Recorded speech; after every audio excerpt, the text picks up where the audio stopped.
Kusile kwalo muhle kubumbana nje insimbi yesithupha lomhla ekuseni kungilesibili etinsuku etimbili inyanga yesithathu yesine Yeah. inyanga yesine inyanga yamabasa yasesik April ngathi lengcondo yami ukuthi seyilibala kanjani inyanga yesine kwalomhla vuka nathi ke nalomhla ekuseni sikulethela ikusile breakfast show lo lakho lolithanza komane ngiyati ukuthi labanengi lamuhla kufani njengakuthandi ngoba lungelele bekul holiday phela beku Good Friday bekuma holiday empeleni lomhla ke ishayile kubuyelwa emsebenzini kuphelile kubusa bekunene abantu abetigwile abavuke wonke umuntu nje lo sebenzako locashiwa akavuke kwakhiwe live bekunene thineke besilana nayitolo kodwa umlingani wami uyabuya nje emva kwesikhashana kuyawudvonsa umoya siyamemukela naye ehlelweni sithi welcome back lungelele siyathi ukuthi kunebantu labathi bona babukela ngoba kunawe utawuqala uvusele wona ke bese usivusela sonke. Yeah, thank you Mkwena ngiyabonga.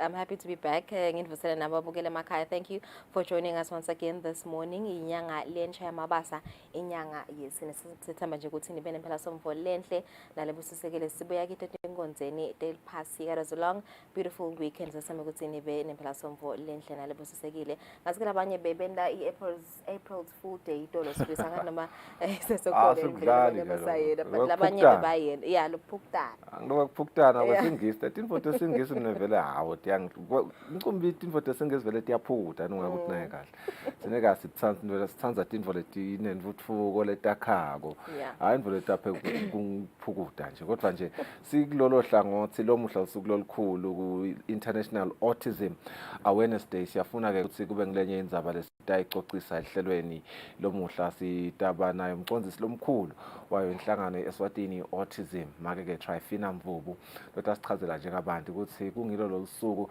umhlaba wonke uligubha kubuketwa ini vele kuphindze kubukwa ini ngitiphi tindzaba labafuna ukuthi sitifundise sive semaswati ngayo iautism nokuthi ngitiphi tinhlelo labatawutigijimisa embili basa sensitizer ngayo iautism eSwatini ngazike tawukhumbula ukuthi evikini leliphelile ngalesihlanu besibuka indzaba yeepilepsy kufoleke indzaba ukuthi iepilepsy neautism timo leticishe tifanane kodwa tifanani exactly so siyafuna ngalokuiva kahle le distinction leyo kodwa kusiyona ke indzaba lesitayicocisa leyo phela sitawuphindze sibuke nje nendzaba tentuthuko ikakhulu elihlangothini lwabomake Women in Trade and Development is a cooperative lebuke kona kuthuthukisa abomake kute business siyafuna kuyicocisa na indzaba ekuthenini tinhlelo letinsha letikhona letawubuka ukuthi kuthuthuke bomake siyevaluke ukuthi kakhulu emaphandleni bomake bayakuthakasela kucamba emabhizinisi kakhulu kutekulima siyafuna ke lokuva ukuthi batawubabambisa kanjani siyathokoza ke nekuva ukuthi babuya eTaiwan eminyakeni lophelile bomake labathungako bathola lithuba ukuthi bahamba ukukhangisa timpahla tabo labatendako khona leveni le Taiwan siyafuna ke kuva ukuthi tiphi letinye inhlelo labatawutihambisa embili nyalo basathuthukisa bona bomake kodwa ke singakahambi kakhulu ake sibuke tihloko lethamba embili emaphephandzabeni elive lomhla ekuseni kungilesibili.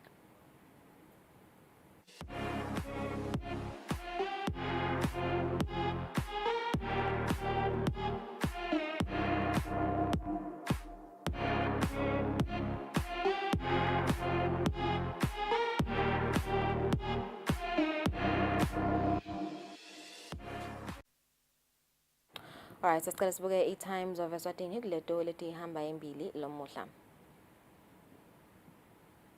As your leading headlines, Easter weekend roundup. There were 4 deaths, 6 SODV cases at church camp, and 185 DDs. Women targeted by perpetrator at Lobamba campsites, and 1 allegedly raped by boyfriend. Kansukuletinye Gogo 76 burns to death as house catches fire. Pupil hangs himself and families were shattered. Deaths declined by 77.7% and drink driving cases shoot up by 85.95%. Kuletinye letihamba embili, His Majesty King Mswati III says better days are coming. Kanti kuletinye, Minister relieves ENPC board of its duties, and we can't be on same wavelength. Ngushowa Percy on 2 to 12 years. Kanti kuletinye thamba embili, government buys bar fridges at 3 times normal price. Yeah, 6 SODV cases at church camp. Ngisafuna kwenza balesitayilandzelela lena ngiva kahle ukuthi ngoba nema SODV in one church la ngisikisi. Lesithupha ngempela sonto yinye. Nanendzaba ke naba laba natha lamanta abo bese bashayela imoto laba 185 naloko nje siyakukhuda kutafuna sindzaba lesitayibuka kabanti lena nemaphoyisa but sesibukete emidlalo Times of Eswatini lomhla ekseni zaba lehamba embili Ingwenyama Cup finale logistics out. Finals set to rake in 350,000 emalangeni. 7,000 tickets at 50 emalangeni each issued for Sunday's eagerly awaited festivities. So ke indzaba lenkhulu ngiyoke mancam ayo Ingwenyama Cup anticipatwa ukuthi atawukwakha imali elinganiselwa ku 350,000 emalangeni from gate takings. Sibukeke ngalabovu lempela sonto kuyabukela wona ema-finals kanti-ke kulenye Saviola's late header takes Buffs to top spot. A late header by Sandile Saviola Gametse proved decisive as it propelled Young Buffaloes to the top of the league standings. Lenye indzaba lehamba embili Everton announces 112 million United States dollars losses. Iloske lenkulu kakhulu nansi ke iLeicester ishaye iNorwich and have revived EPL promotion. All right, moving on to the Eswatini Daily News. Your leading headlines: His Majesty the King says better days are coming for Emaswati. Kuletinye lethamba embili AE Trade Group meets the Prime Minister and strengthens commitment to Eswatini. And in other news, consumers urge government to embrace solar energy solutions. Temidlalo Eswatini Daily News making the leading story Indzaba Saviola, who took Buffaloes to the top spot. Young Buffaloes batting talisman Sandile Saviola Gameze strikes a late winner in a 1-0 victory over relegation threatened Denver Sundowns on Monday. Game welidlalwe itolo lena Galanga Technical Center as the Army side dislodged Mbabane Swallows at the top summit of the MTN League log standings with only six games remaining. Klenye indzaba Sikhali on SA's Orlando Pirates radar. Orlando Pirates iyamfuna Sikhali ngathi ke solo kunaleto tingcoco leto ukuthi bayakhona yini kum-acquirisha kanti ke ekugcina from the international front Liverpool must remain positive in title race following ukuthi Liverpool is still the number one team ku-English Premier League. All right, 7 minutes after 6 starts as Arkefu Spain it in Zabata Swati.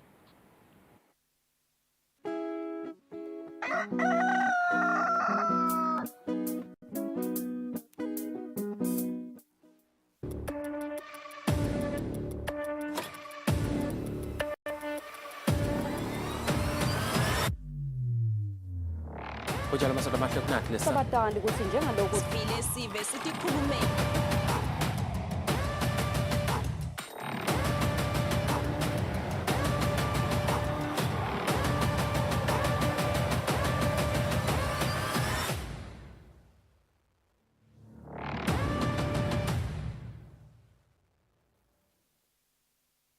Kude lesinye isikhathi ngaphandle kwalesi. Aba research bafunze. Being risky means ukuthi nalokuwa kwayo kulula. Nathi kufuna sente ukukhicita lokhu kusembili.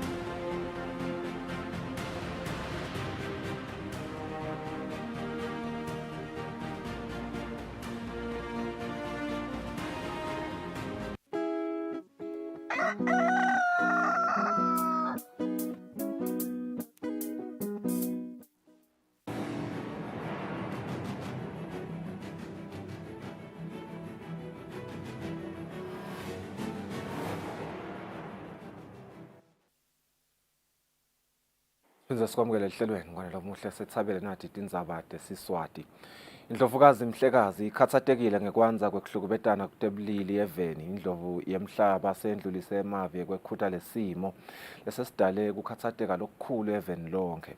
Indlovu yemhlaba ithi bafundisa abashumayele liciniso emabandleni kute-ke kutawukwanza kuthula emindenini. Indlovu yemhlaba iphefumule esigodlweni eludzitsini ngesikhathi ivaleliswa bafundisi lebebangenele umkhosi wekufa nekuvuka kwaJesu Kristu. Bafundisi bavalelise indlovu yemhlaba esigodlweni elidzini bathola emavi enhlakanipho langumkhombandlela yokuchuba libito lwabo njengoba naku sebalungiselela indlela lebiyela emabandleni labawelosile. Umkhosi wekufa nekuvuka kwaJesu Kristu walonyaka ube impumelelo lenkulu waba sibusiso lesikhulu nasesiveni lesithole inshumayelo letakha umphefumulo esilweni semhlaba nakiyo indlovu yemhlaba.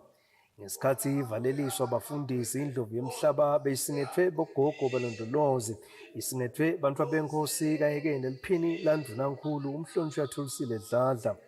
Kule nkonzo indlovu yemhlaba ivete kukhathateka kwayo ngekuhlukubetana kutebulili lesekwanzile eveni. Mhlekazi usekhutile lesimo. Likhaya vele alakhiwa ngenduku. Likhaya alakhiwa ngekubulala. Likhaya njengoba shito umbhishobhi lapha kuthi ufuna bese uthathe manje. Soyanatha. Uyahamba noma uyakulandzela usithele ngalo uhlale phansi noma semile embi kwakho thule wena. Imanje sowanathini. Unathe bani? Unathe Jesu. Unathe Jesu soyathula wena uyabinza. Noma sowuyema uyapepeta naboma ke ngishito kanjalo nakini. Noma sowumile baba uthi upheka lipashi lenjani? Ngikunika inyama yami uyithele manje thula wena.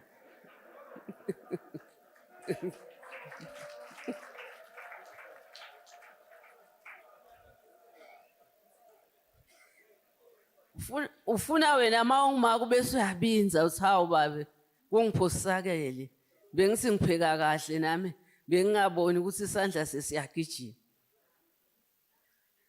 Hey emakhaya abazalwane emakhaya abafundisi atakwakha makutaba njalo kepha ikakhulu ngibhekise kubafundisi kuthi bafundisi bami shumayelani liqiniso ngoba uma nishumayela iqiniso la ekhathe emasondweni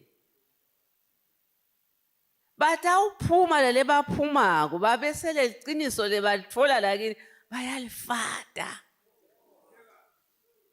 la kangwane kutawuphela lokubulalana. Awu maye kubuhlungu bazalwane. Mina ngiyalalela tindzaba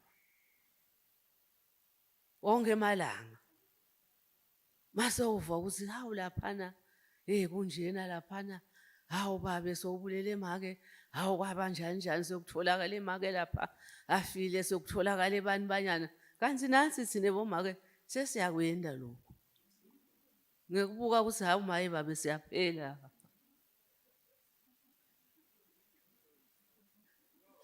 Vumani phela abafundisi maye babe siyaphela.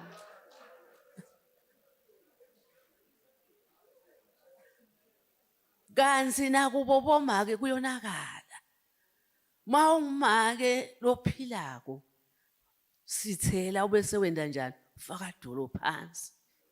Thandazele lo mbabe. Noma kanjani sathana noma ngaba soyamlinga kwathi uma wena uthandaza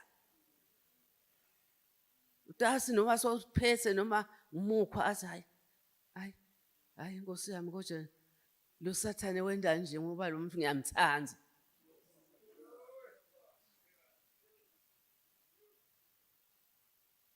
Kutakwendeka uma bobabe bafundisi bafaka lona livangeli lelingilo.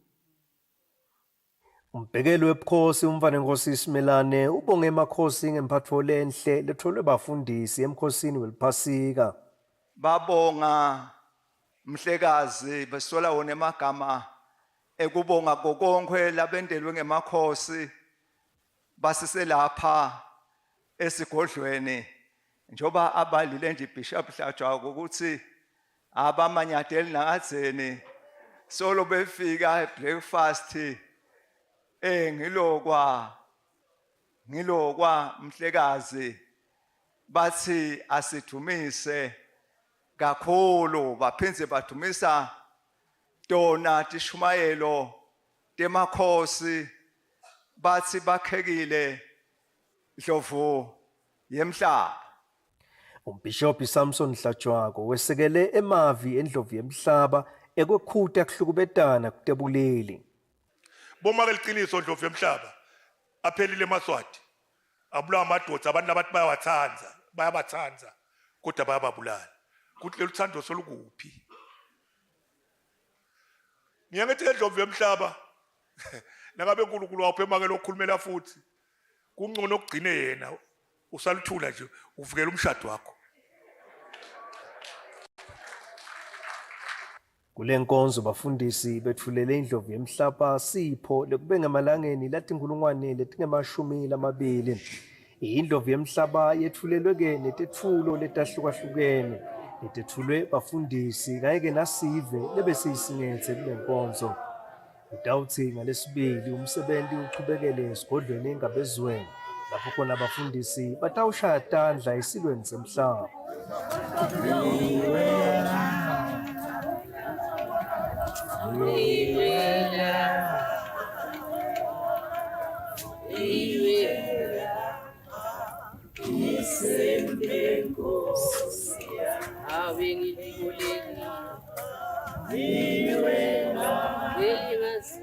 Kwethu indzabeni ngisandile makhanye esigodlweni eMthutsini. Indvuna yetemafa umhlonishwa Neil Reichenberg ithi singetulu kwetinkulungwane letilikhulu 100,000 sivekele sitawuzuza ngaphansi kwemsebenzi wekuletha imanti endzaweni yakalavumisa lowatiwa ngemkhondvo ngwavuma. Indvuna yetemafa ikuvete loku mayichaza kabanti ngalomsebenzi wekutfutfukisa lendzawo. Evikini leliphelile iPhalamende ivumile ukuthi uhulumende ayoboleka imali le-1 billion emalangeni ebhange le-Afrika, i-African Development Bank, kwenda umsebenzi wekuletha imanti eshiselweni kalavumisa emsebenzini lo watiwa ngemkhondvo ngwavuma. Indvuna yetemafa umhlonishwa Neil Reichenberg ithi uphumelela kwalomsebenzi kutawuletha imathuba yemisebenzi, kutfutfukise emabhizinisi kule ndzawo, kuphindze kube nentuthuko lengafaka ekhatsi ukuthi kugcine sekuba nelidolobha kule ndzawo. We first building the Mpangeni Dam. That dam then has a canal virtually, even though this is mainly a pipe. Normally we build canals. This is a big pipe, 2 meters wide, so you can walk down that pipe without bending over, just to give you a picture of what it looks like. And that is then going to irrigate a huge area in the Lavomisa area. So this dam will be able to irrigate about 7,000 hectares. In time, we're going to build another dam, Humanitarian, which is now in a different escarpment. So we'll have to go under the mountain with a tunnel under Hlatikulu so that we can put the water into the river that flows into the Mpangeni Dam and support. That'll then take the irrigation up to about 25,000 hectares in the Lavomisa area. Lavomisa area has got probably the best soils in this country. It's our most poverty-stricken area in the country, and the benefits that are going to flow to those people are really going to be massive. The job creation, the numbers are showing us that about 100,000 people are going to benefit from this scheme. Not the construction, the ultimate irrigation schemes that will be taking place down there. Industry, we're going to make sure that whatever's happening down there has got a possibility of agro-processing industry, industrial zones, even in time a new city coming up in that area. Lomsebenzi wemkhondvo ngwavuma utawusita tindzawo letisikhombisa eshiselweni kanti utawukwakha emathuba yemisebenzi kucashwe bantfu labangu-10,000. Etindzabeni teSwatini TV kubika Nelson Dlangamandla nginavuma inkhosi Nzinisa Embabane. Etinyangeni letilishumi nesiphohlongo letitako litiko letemafa litawube seliyisebente ngalokuphelele indzaba yelihlelo lwekuletsa tingucuko ngendlela hulumende latsenga ngayo imphahla yakhe kanye-ke nekusebenziswa kwemali yahulumende i-Financial Management Information System. Lokhu kuvetwe yindvuna yetemafa Neil Reichenberg uma ichaza ngetintfo litiko lelitentako kuvikela kulahleka kwemali yahulumende. Umbiko weminyaka lophelile wemcwaningi mabhuku wahulumende uveta ukuthi kungagcinwa kahle kwemabhuku kanye nekungalethwa kwemabhuku letinye tinhlangothi kahulumende kuthi titowuhlolwa ema-audits ngulokunye lokwenta ukuthi kungadiwa kahle ukuthi tigidzi tetimali tahulumende tisebente kanjani. Sikhulumisene nendvuna yetemafa umhlonishwa Neil Reichenberg kuva ukuthi yini litiko layo leliyentako kucinisekisa ukuthi imali yahulumende isebenziseka kahle. Indvuna iyachaza ukuthi litiko layo liyachubeka nekucinisa inhlelotalo tekusebenziswa kwemali yahulumende njengoba lenta luhlelo i-Financial Management Information System. Our financial system is old and does need fixing. And so most of the issues raised when it comes to the Ministry of Finance and Treasury are definitely more misalignments than actually corruption or anything like that. If it's anyway corruption, we deal with it very, very quickly because we try and root that out very, very fast within. But so what we are doing as a Ministry of Finance, we are putting in an integrated financial management system, what we refer to as IFMAS. We've identified our partner to handhold us and assist us through this, being the Rwanda Cooperation company, which is based in Rwanda, and they'll be doing it with us as Eswatini. We have it budgeted for, the MOU was signed, the agreement has now been signed and kicking off. And so we're really hoping within 18 months that this will all be neatened up, tidied up, and our set of accounts should look very different going forward from that point on.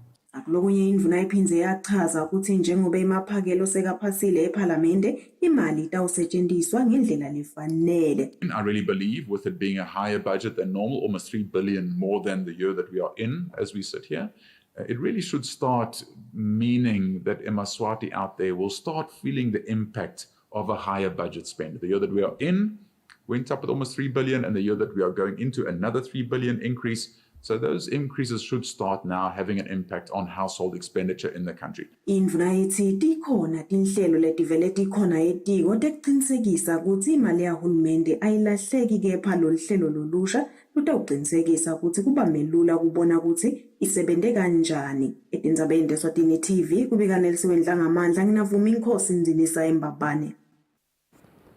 Amaphoyisa sekabophela abanye basolwa bebasolwa bafuneka ke labaphathekako ekushisweni kwemiphakathi yeveni.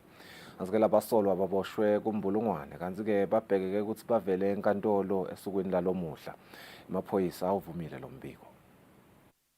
Ngamunye solo bayabanjwa abasolwa labatsinzeka emacaleni lafaka ekhatsi buphekula sikhuni kubulala kushisa takhiwo nempahla yembuso ngeminyaka wa 2021 kuya ku 2022 nakunemsindo eveni. Kumanje amaphoyisa sekabophe basolwa lababili esifundzeni saseshiselweni.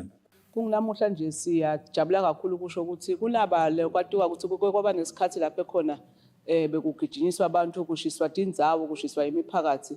Namuhla ke sivuka kukhona lababili lababoshwe ngemaphoyisa akahlathi. Kusho ukuthi nje kunendvodza leneminyaka leng32 yaphasa mbulungwane nalenye leneminyaka leng35 yasembelebeleni khona eshiselweni.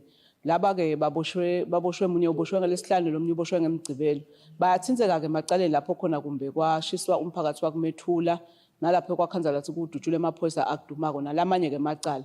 Singamaphoyisa nje senza kusho ukuthi sisachubeka naleli phenyo ngoba siyathi lokuthi kusesebaneki kumbe labakhona ngaphandle labathinzekako kuledlwangudwa lolwake labakhona. Sicela ke nechubeka sicele sona sive ukuthi asichubeke sisibambise ukuthi sitochubeka bonke labo labathinzekako bagcine befikile babhekane nemithetho kuwona lamacala abo labake bawenda. Lokuboshwa kwalaba lababili sekusho ukuthi sebangu 25 lababoshelwe emacala alolu hlobo latsinzane buphekula sikhuni. Labasolwa laba baboshwa ngekulandzelana naMayibongwe Bhupunyawo wasesiphofaneni lowaboshwa ngenyanga yeNdlovana. Umbuso uke waveta ukuthi babalelwa ku-16 bantfu labasafuneka ngemacala ebuphekula sikhuni lendeka eveni ngeminyaka wa 2021 kuya ku 2022. Amaphoyisa athi labo labasakatfolakali atawubafuna ati abathole njengobe kude impunga yehlathi. Indzabeni Eswatini TV kubika Themkosi Mavimbela. Ninathemba Shabangu nakuyana MCB Embabane. Kunelijaha lendzawo yakamkhweli lelitfolakale lilengangekhathi endlini lapho lilala khona ngelisonto Nzambama. Babelo mkhulu walo Sibusiso Mkhaliphi uthi soloku bashaqekile bangumndeni. Umndeni wakamkhaliphi kamkhweli uthi solo useseshaqekile ngesendo semntwana abo lebeka neminyaka lengama21 lotibulele. Umufi bekasafunza sikolo kanti utfolakele atile ngisile ngelisonto. Ngayitolo ubonakele nje angumuntu lo right wangasho lutho. Lo ke mina nangise baba ngithuma ukuthi angilandze bazalwane ngibuya ngiyangena ngimkhanzi uyalenga emagabheni. Lo sengiphuthuma sengibuya nababe-ke sekude Nkosi yami, asathi lutho nathi umfana ucasulwe yini. Kude lesikwatiko. Lokhu besingakaplani, asinalutho, sibantu nje benkosi. Angathi nje ukuthi sizawuthatha senesibhiqenani. Kakhulu ngile ndlu nje kwekucala. Le ndlu nje yakhe mfana. Nkosi, njengoba ngisho nje kumedini.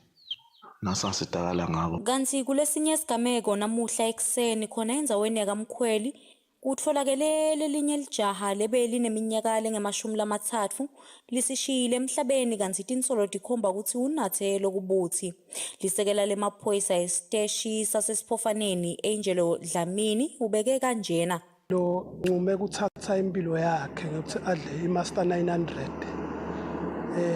Itolo nakhona kube ngisona leso kwaba khona lotikhungako siyakhuta esiveni semaswati sikhuta esiveni sakamkhweli kuthi abeme kutibulala siyathi kunetimbangela thite kuthi umuntu uzafika esigabeni sekutibulala kepha singumbutho wembube sitivulile tandla ukuthi abavele emaphoyiseni likhona litiko laka DCS likhona litiko laka community safety lelitaw khona labaqeqeshiwe ukuthi bakhona kubona leto ngcinamba thite letenta ukuthi umuntu athathe isinqumo sekuthatha ibulale.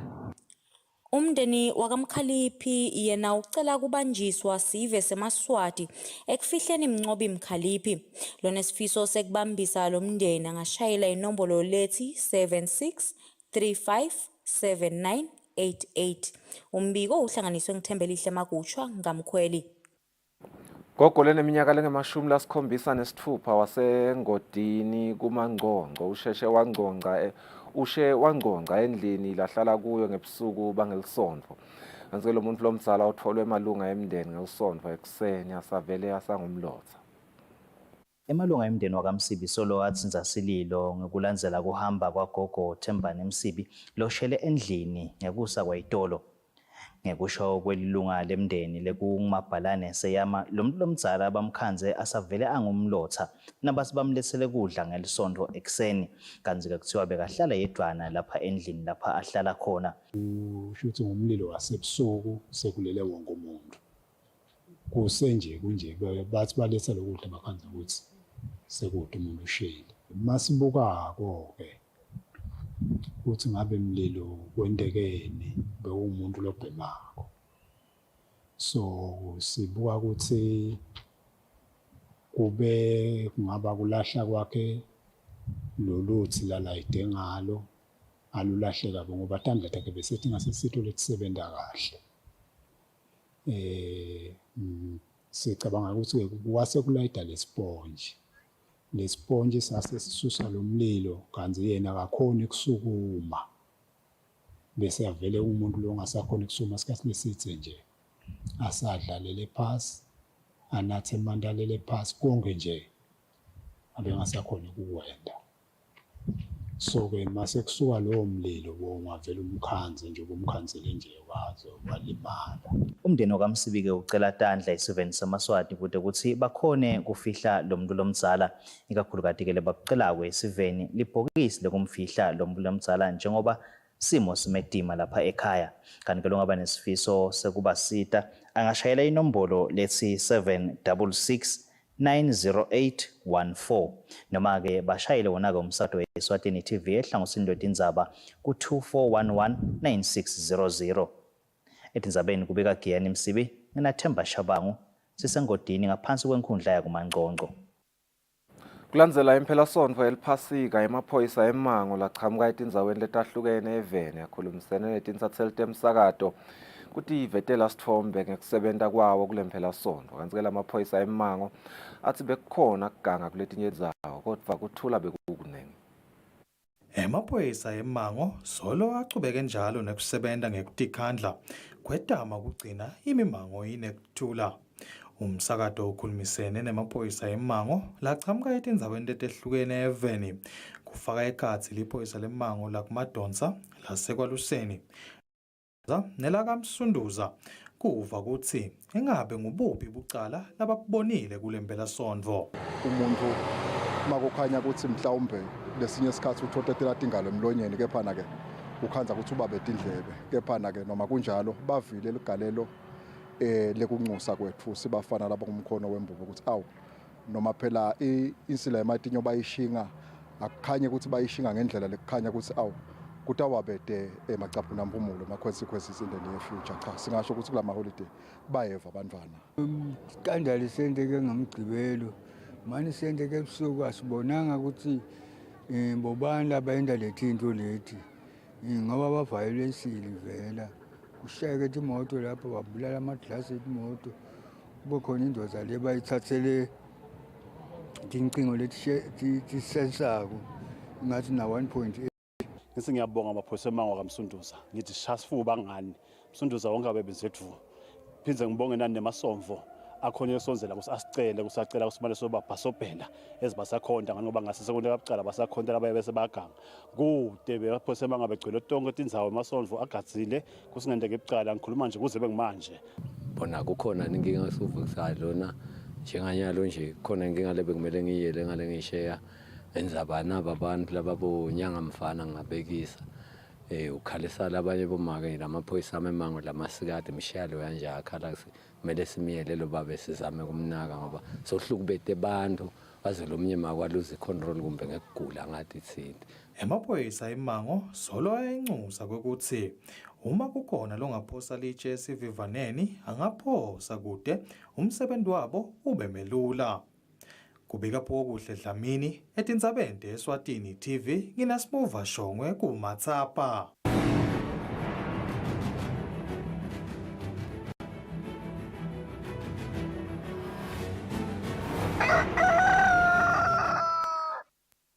Temidlalo umphathi wenhlangano yemidlalo wema-Olympics kanye naleyo yema-Commonwealth Maxwell Jele uthi kunemaswati lamanye latawutfola umfundzate lotfolwa tingijimi nebetemidlalo lehlukene lokhishwa ngule nhlangano pheceleti i-Olympic Scholarship Program.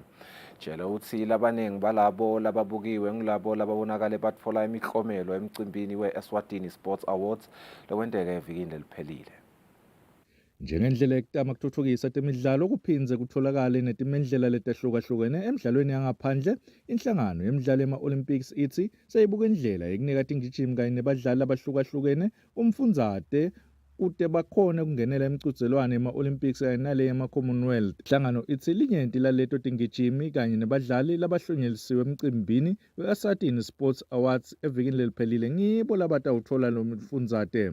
Loku siniketa i-encouragement Fabrice ngiyo lokho ngalokuthi le observation nje loyishoko ngulesikubona kona nathi lokuthi sinayo italent lesagrunywa lesasele phasi nawukhuluma nje ngabo Haley ukhuluma ngabo boLuka it tells you lokuthi le future ikhona bani labanyenti ke bebanako lokwesaba ukuthi sina naba bosibusiso boswazi Bolt nabo Thabiso lesesebaphuma mhlawumbe kule professional career njengoba ama-career zabo kuma-sports sekacishe aku-twilight kodwa nje kuyasiniketa dvolocina lokuthi kukhona labasha labagrumekako. I can give you the assurance Fabrice lokuthi we are closely monitoring all these young athletes batongena definitely kuma-scholarship programs bona nje nabo Luka sikhathi nasifika batongena. Having said that, we sinayo le confidence lokuthi ema-athletes lakhona lesawagruma nakungahamba kahle siwaniketela amathuba ladzingekako nale support sitogcina sifikile la sifise kufika khona. Linyenti letingijimi kanye nebadlali abahlukahlukene labavele banawo lo mfundzate kubheka ukuthi bacudzelane kwakugcina emidlalweni yama-Olympics eminyaka losetulu eveni lase-France lokusho ukuthi live litawumelelwa badlali bemidlalo yahlukahlukene labasha ngeminyaka ka-2028 ngesikhathi lidolobha le-Los Angeles eveni lasemelika lidlalisa imidlalo ema-Olympics. Ubikela umsakazi Eswatini TV temidlalo ngilinda Dlamini kanti umbiko uhlanganiswa nguFabrice Msonera eMbabane. Sitephetsa kanjalo tindzaba tekucala sibahlole emakethe sikhuluma na director waka Eswatini Autism Trifina Mvubu nge-International Autism Day.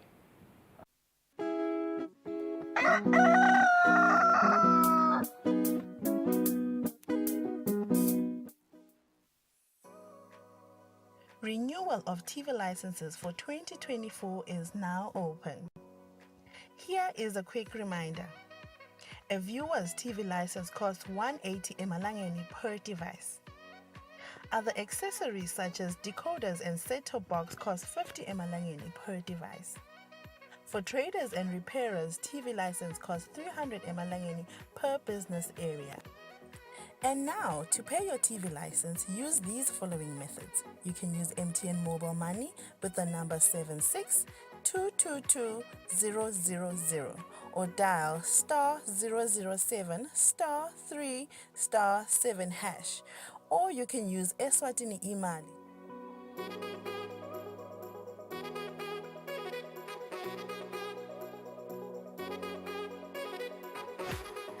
And you can pay our TV license at any post office in the country. Another option is you can use any NetBank branch using our TV license account number 119900430037. Don't forget, when paying for your viewer's TV license, reference with your PIN at all times. And when paying for a retailer TV license, reference with your TIN at all times. For more information, call us on 7802-4543 or 34050163 or 34020879. And you can send us a WhatsApp message on 762222000.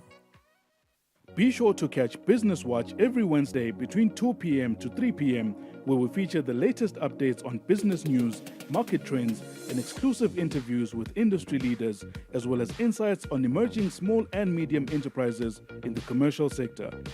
Business Watch, your business leader.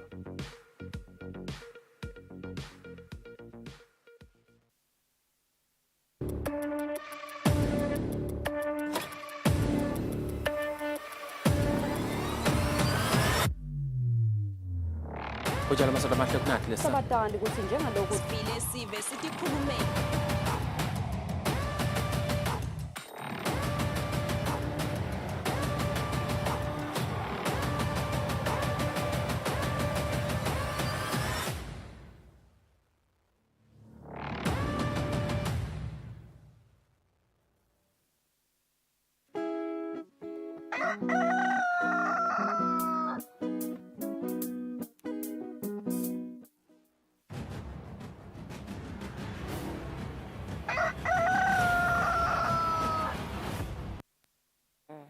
Welcome back. Solo bukela Kusile Professor sakuvusela nawo losanza kusivulela is the 2nd of April 2024 mhlaba wonke lamhla ukuba lilanga lekwanzisa lwati ngesimo i-Autism Awareness Day. Eswatini ke adopted and ratified the United Nations Convention of the Rights of People Living with Disabilities.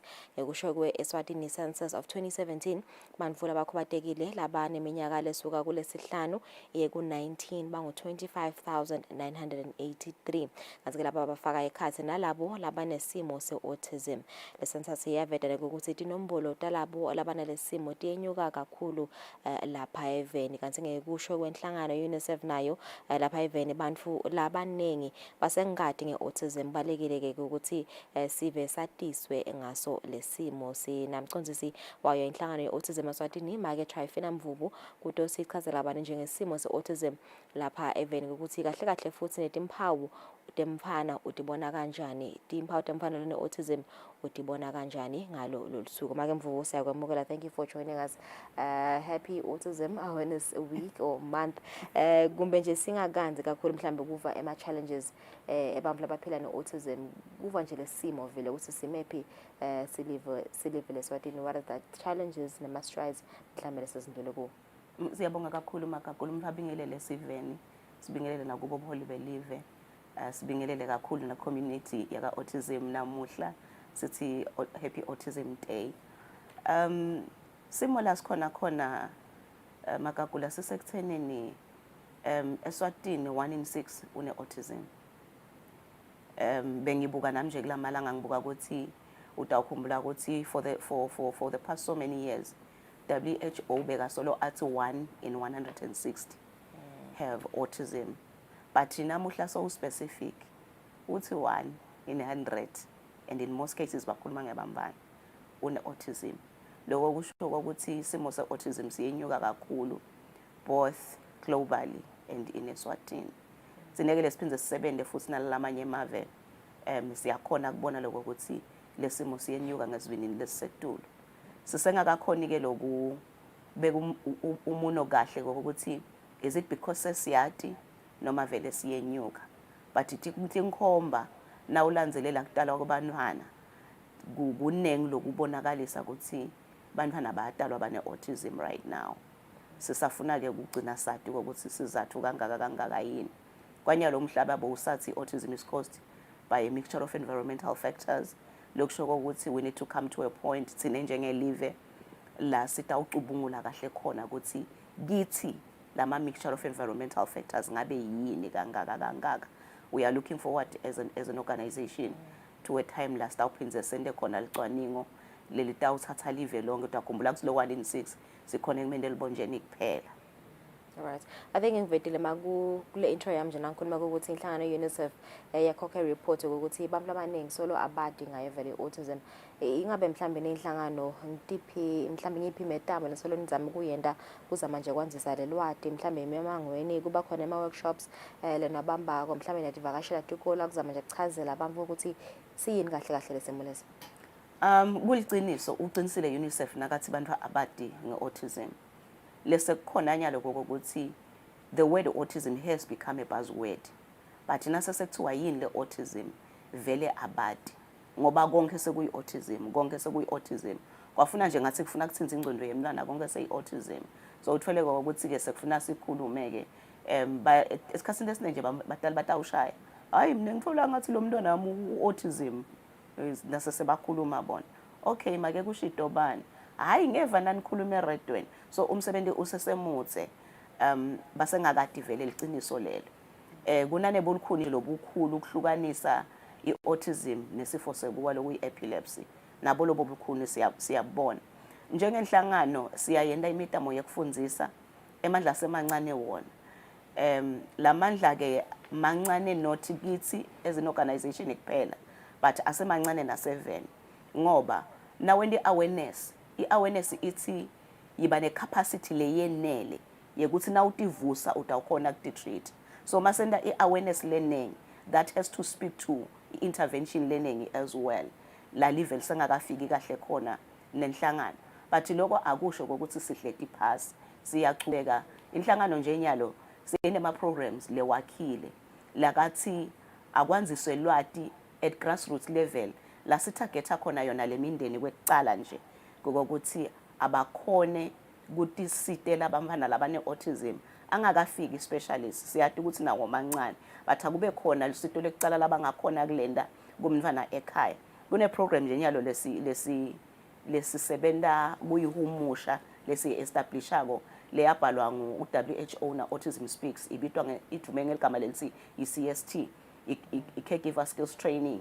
Yona itasita ukuthi at least from 0 to 9 years batali nema-caregivers atraineke ukuthi umntwana nangabe umntwana uyambona sofika esikhathini sekuthi ngabe sowenda into leti sithe solakatendi utawumsita kanjani utawustimulatewa kanjani lowo mntwana babambiseneke nabo baka-health. Bese futhi nasesikolweni siyakhile i-program la khona sesisita bothishela khona.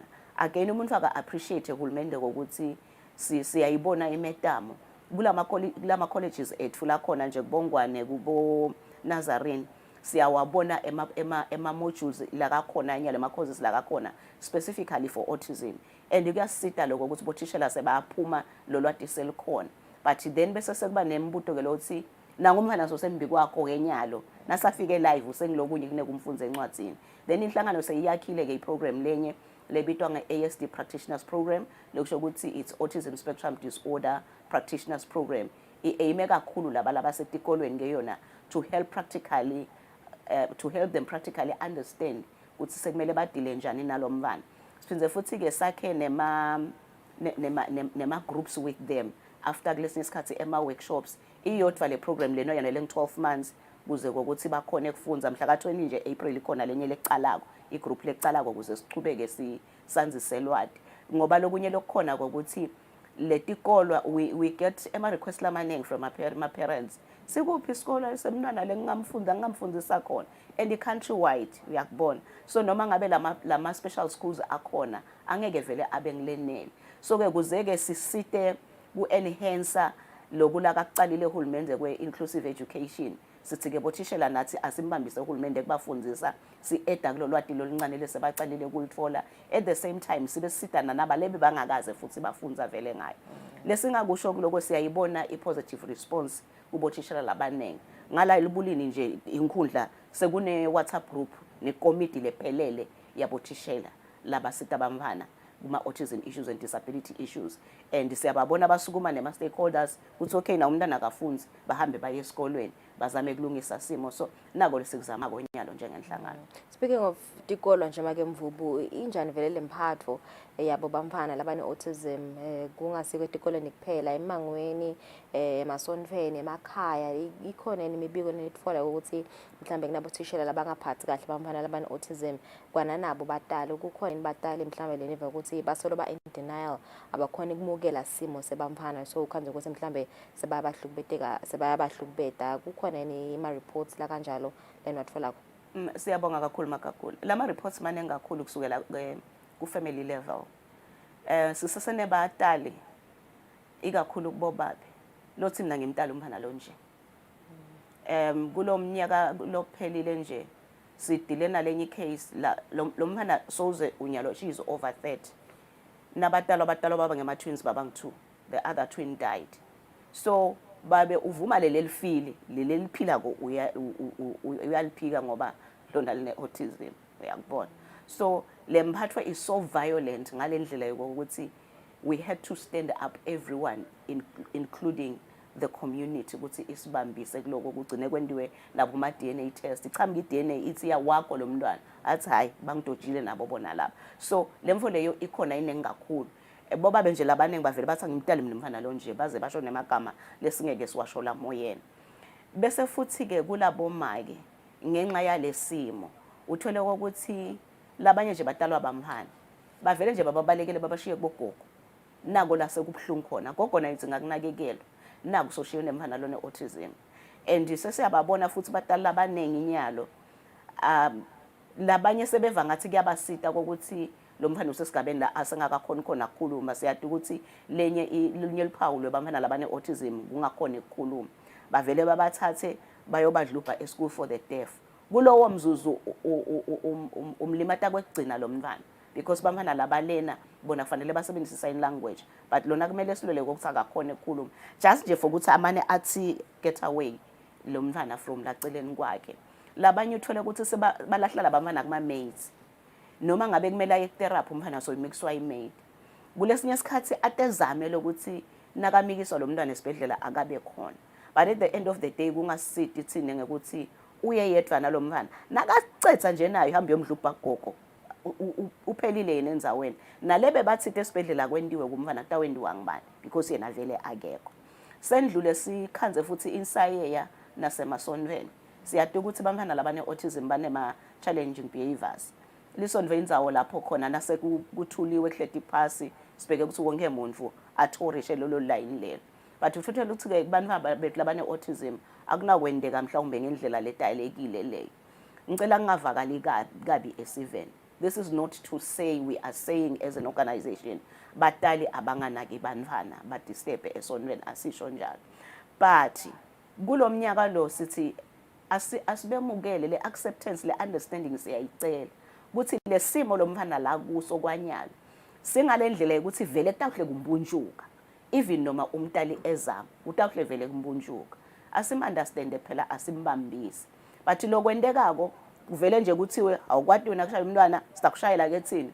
sengithole ama reports lamaningi kuthiwa ngisho nalabo gogo belisondlo bavele nje baphume naye bomcuncutsa ngaphandle niyakubona so labanenge ahambe umntali esonfeni sekakhala kunyembedi nemntwana wakhe ngiyaye ngithi mina wonke umuntu ulungelele ujabulile uyakhala injabulo yakhe nekhala kwakhe kuphelele esonweni uyagula so ufile uphelele esonweni but what we are discovering nyalo ukuthi not so with people labane autism bona esonweni bayaxoshwa and that is very painful and nakuxoshwa lo mntana lo ne-autism esomveni ucosheke nalo mdali o agcina umntali sekasenkingeni kokuthi akakhiyele umntwana ahambe naye esonveni kugcine kungadeki nekwateka kwalesonveni uthi unesimo lesilikhulu lesifana nalesi lakabhekene naso umuntu angacela kubafundisi nakubo bonke bazalwane ukuthi asingasijaji isimo lesingasali sonzelane eceleni kwalomntali understand kwentekani kumntwana kuze bakhone phela kumbambisa kulesinye isikhathi lo mfana utozuba la sonveni nje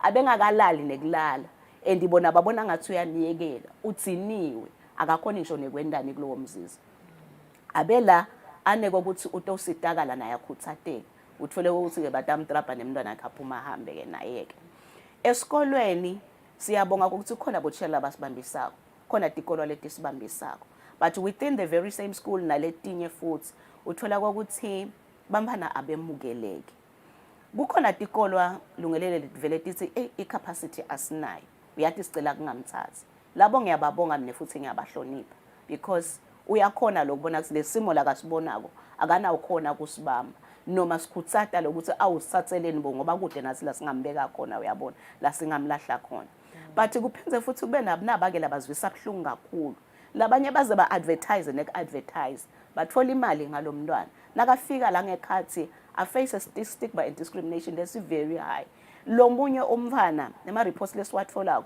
ugcina sekabona umntali ngokuthi nakufikwa nje egedeni umfana avela eme aticamele ukuthi angisangeni mina la utawutrajwa ngithishela agangwe nabantu abesikolo kulesinye isikhathi uthola ukuthi sebadvuma nangekokuthi bona bayabashaya labanye bantwana ngoba bagcina sebayifundzile labanye babo indlela yekutivikela kanti la bantwana ngekubona ukuthi thishela akayinaki indzaba yasoren solo ne-autism or uba dismissive babese sebathola skotela vele labangadlala ngaso bona bamcale bamtriggerishe ema-emotions akhe agcina umfana seka kuma-meltdowns naseke seka-performa ke bajabule kakhulu-ke lesinye isikhathi bamcoshe nokumcosha uzuve nemagama nakho lokhu juba ngala akusasiyi umuntu sesikotela nje sekudlala ngato silwanyana nje longa-understandi kokuthi kusukephi eveni lakhile loko kuzivisa buhlungu kakhulu and siyakwekhuta siyinhlangano ngawo onke amandla lesingakwekhuta ngawo lokunye futhi sikuve leminye imibiko seyiyachamuka nalatinkanjini tethu la uthola ukuthi kuhlala khona engcenye kusenkambu kumbe yabonesi kumbe yabothishela kumbe yamaphoyisa siyakutfola leyo mbiko leyo ukuthi lela sihlala khona umfana akaphatheki kahle nakaphuma nje athi nje uthi uvetaliso la ngaphandle bayamshaya bayamhlanganyela nalabatali nemantwana uyabona so labatali balabantwana bahlala basetinyembetini ngaso sonke lesikhathi labanye kufuneke sekhute ngoba bagcina sebeva ngathi uyathi kuthini sicela nathi kudisciplinela labantu ngapha nathi khona lesingakwenza it's not like we can't and we can't encourage violence in any way so siyaticelela sheme siveni siyaticelela futhi nakulabadzala belive ukuthi basinakele basekhutele lo monakalo lokaso usinsema ke mvubu one of ama-symptoms autism lokuthi lokunye lobona ngako ukuthi umfana autism ukuthi akakhulumi but in some cases kuyenteka ukuthi mhlawumbe umfana ube ne-delayed speech labanye kuyenteka ukuthi bacale ukukhuluma sebabadala engabe uhlukanisa kanjani ke ubona njani ukuthi umfana mengisola kangathi une-autism bithi ngivelele timpawu temfana lo ne-autism ngicabanga ukuthi lokumcoka kakhulu kuwo wonke umntali nalinetihlobo tethu letihleti nebamvu labanebantwana ngiloko ukuthi asiwanake vele lama milestones kuthi siyamati kokuthi ana9 wetinyanga umntwana ngicela kubekisa ngalo kufanele singabe sekwentekani kuye nasahlanganise umnyaka kufanele singabe sokwendani nasaneminyaka netinyanga letisithupha kumele singasewendani nasaneminyaka lemibili kumele singabe sowendani asibekise ngale minyaka lemibili ngemabomu ngoba cishe kulapho la umntwana seka wonke mntu sekabheke ukuthi sekunezinto eziningi la sakhona kudeni eminyakeni lemibili umfana ubhekekile ukuthi so yakhona kuyikhuluma inkulumo levakalako yeticelo takhe nekudlala nekwata nako so yakhona kuwena lo mfana futhi so yakhona ukuthatha i-instruction so yathumeka nge-instruction le-step sinye ne-step letimbili kuya kuletinzathu kuye ngalowo mfana but nje one step two step ma-instructions lo mntana loyo soyawathatha ngetulu kwaloko lo mfana loyo akasekho enabukeleni uyakubona but nangabe lo mfana solo uyadileya akakhulumi bonsa ngakhe sebayakhuluma kuyendeka umfana adelay siyakwathi ukuthi naturally khona laba delay yako khona laba sheshako uyabona but akusuze kwendlula umnyaka solo uthi wena hayi utawu khona hayi utawu khona asikhulume ngabo 3 months 4 months ukuthi udelayile but kwendlula lapho salubona phela nawe emtali ukuthi akuhambi kahle and njengoba usho lomunye utfola ukuthi akusiyo autism or akusiyo any other disorder udelayile nje lengicela sikubambe ngiloko ukuthi nasadelayile soyalidzinga lelisito lokuthi phela naye astimulate aze atokhona lokuthi akhulume itolo ngicela kubekisa ngaloko esiveni but singakuthathi kabi akusiyinto yepractice futhi itolo bowuva kokuthi bathi tenge kubona ukuthi solo akahambi bagcina bamhlalise emashekesheni. This was not a good thing at all. Ukuthi ungahlalisa umfana into ufanele ubhlungu kakhulu and siyakondema lokho nangabe kusokhona labasacabanga but lele ngikulandzile kuloko ngiloko ukuthi labantu bebakhona kubona ukuthi kufanele ukuthi ngabe soyasukuma uyahamba bathola kasukumi kwesibili bayabona ukuthi asende lutho kumenda aze ahambe nyalo ke sekukuphi ukuthi utawulibala kuphike kubukelela umntwana lomnye azathi hayi ufute gogwa antu agogo wakhe naye gogwa antu agogo wakhe bekalidzinga lisito but kwaba bete lo msitaba ngicela kushona ke siveni umntwana wangasito wangastimulate ukuthi akhone kwenta tintfo waze wafika lapha kubo 8 10 angisakhulumi le chapter cishe seyivalekile asivami kukusho lokho ngoba siyafuna ukuchubeka sikhutsate ngokuthi abantu abasupporteke kude umdustbin wemuntu makagula but if development yemntwana nayithi nje 10 it's iphelele especially engcondweni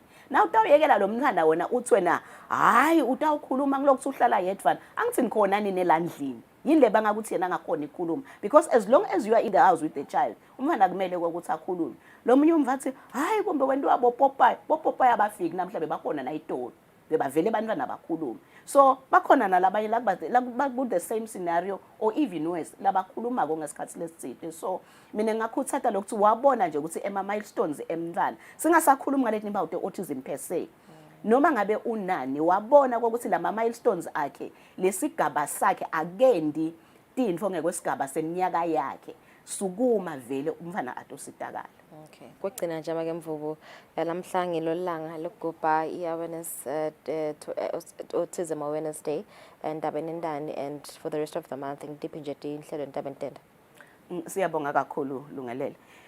Namuhla li-office leliphini lakandvuna nkulu litawusisita kugubha lelanga lelijoyina umhlaba wonke namuhla kugubha lelanga lelinyalo njenga 8 kutabe kune press conference la thine Eswatini sitabe ligubha lelanga leli nebaka DPM's office bese siyendlula njengenhlangano nelive lonke mhla ka6 inthaba yaseThutsha tabe inhlada zivele sikhombisa kona ukuthi siyabemukela abantu abane autism siyaba understanda sinabo sibe futhi sichubeka nekufundisa nge-autism that is mhla ka6 la sitabe sishuca khona eThutsha bese siyachubeka futhi siyacala kufundisa abothishela mhla ka20 April la sesicala khona kufundisa abothishela engedinza abate autism bese ke sekuyachubeka futhi siyachubeka nale program engishito yebatali ngokuthi nayo siyayi-establisha even njengoba ngishido ukuthi i-program lebhalwe WHO i-globally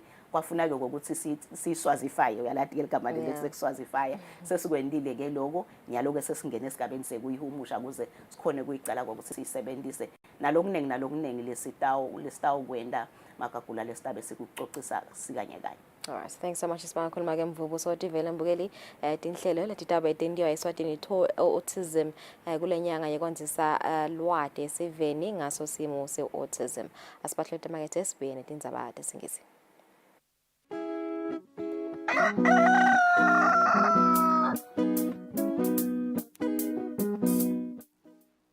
Kude lesinye isikhathi ngaphandle kwalesi aba research bafunze being risky means ukuthi nalokuwa kwayo kulula nathi kufuna sente ukukhicita lokhu sekungeni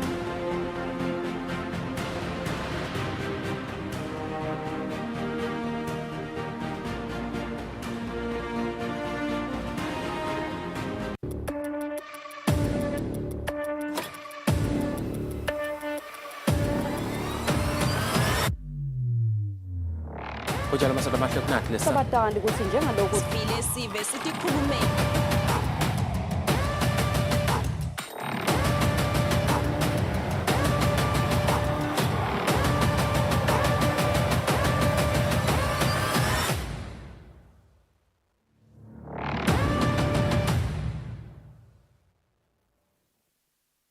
Be sure to catch Business Watch every Wednesday between 2 p.m. to 3 p.m., where we feature the latest updates on business news, market trends, and exclusive interviews with industry leaders, as well as insights on emerging small and medium enterprises in the commercial sector. Business Watch, your business leader.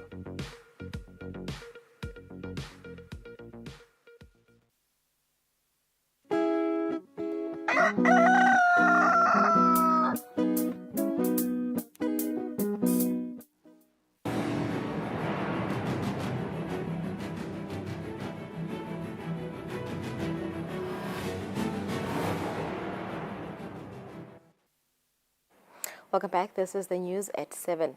Her Majesty the Indlovukazi has expressed concern at the high numbers of gender-based violence cases in the country.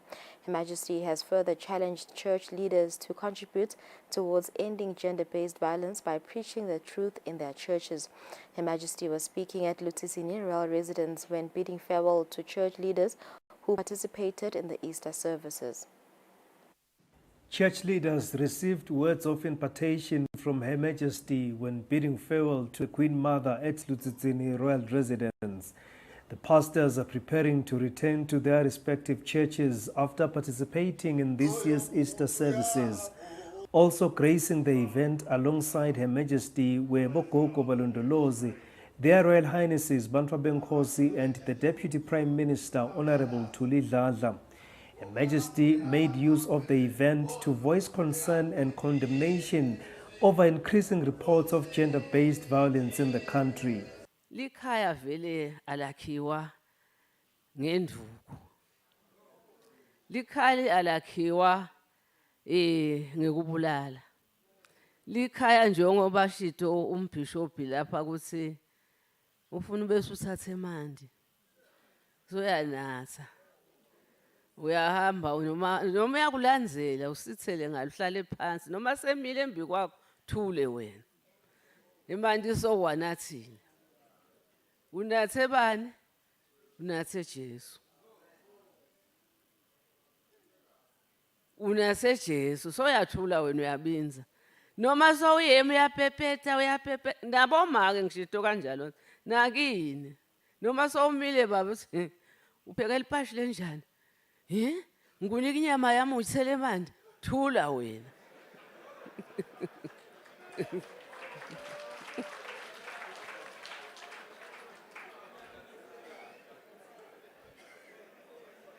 Ufuna wena mawungimaka bese uyabinza uthi hawu babe kungiphosakele bengisi ngipheka kahle nami bengingaboni ukuthi isandla sesiyagijima. Hey emakhaya abazalwane emakhaya abafundisi atakwakha makutaba njalo kepha ikakhulu ngibhekise kubafundisi kuthi bafundisi bami shumayelani liqiniso ngoba uma nishumayela iqiniso la ekhathe emasondweni batawuphuma lele baphumako babesele iqiniso lebalitfola lakini bayalifata la kangwane kutawuphela lokubulalana. Awu maye kubhlungu bazalwane. Mina ngiyalalela tindzaba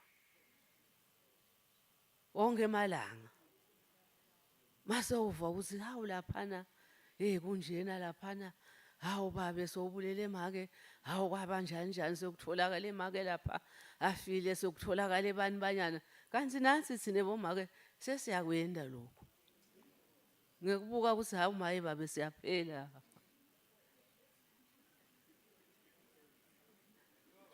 Vumani phela abafundisi maye babe siyaphela.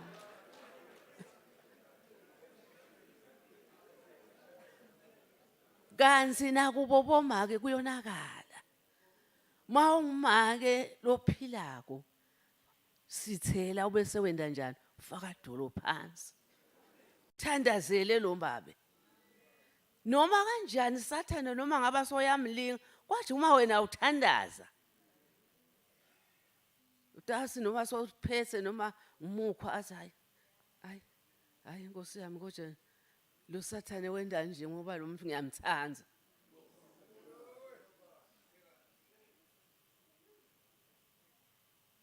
Kutakwendeka uma bobabe bafundisi bafaka lona livangeli lelingilo. The Royal Emissary on Religion Affairs, His Royal Highness Prince Simelane, expressed gratitude to their majesties for ensuring the good welfare of the pastors during the Easter services. Babonga mhlekazi besola wona emagama ekubonga kokonke labendelwe ngemakhosi basiselapha esigodlweni njoba abalile nje Bishop Hlatshwa ukuthi abamanyadeli nakadzeni solo befika breakfast ngilokwa mhlekazi bathi asidumise kakhulu baphindze badumisa tona tishumayelo temakhosi bathi bakhekile Dlovu yemhlaba. The President of the League of Churches, Archbishop Samson Hlatshwago, echoed Her Majesty's concerns over the rise of gender-based violence. Bomake liqiniso Dlovu yemhlaba aphelile eMaswati abulawa amadoda abantu abathi bayabathanza kodwa bayababulala kuthi leluthando solukuphi. Ngiyangithi ke Dlovu yemhlaba nangabe uNkulunkulu waphe emake lokukhulumela futhi kungcono ukugcine yena usaluthula nje uvikela umshado wakho. The church leaders presented an offering of 20,000 emalangeni to Her Majesty the Indlovukazi. The Queen Mother was showered with an assortment of gifts which were presented by pastors and Emaswati who attended the service. The church leaders are expected to bid farewell to His Majesty King Mswati III at Ngabezweni Royal Residence on Tuesday. On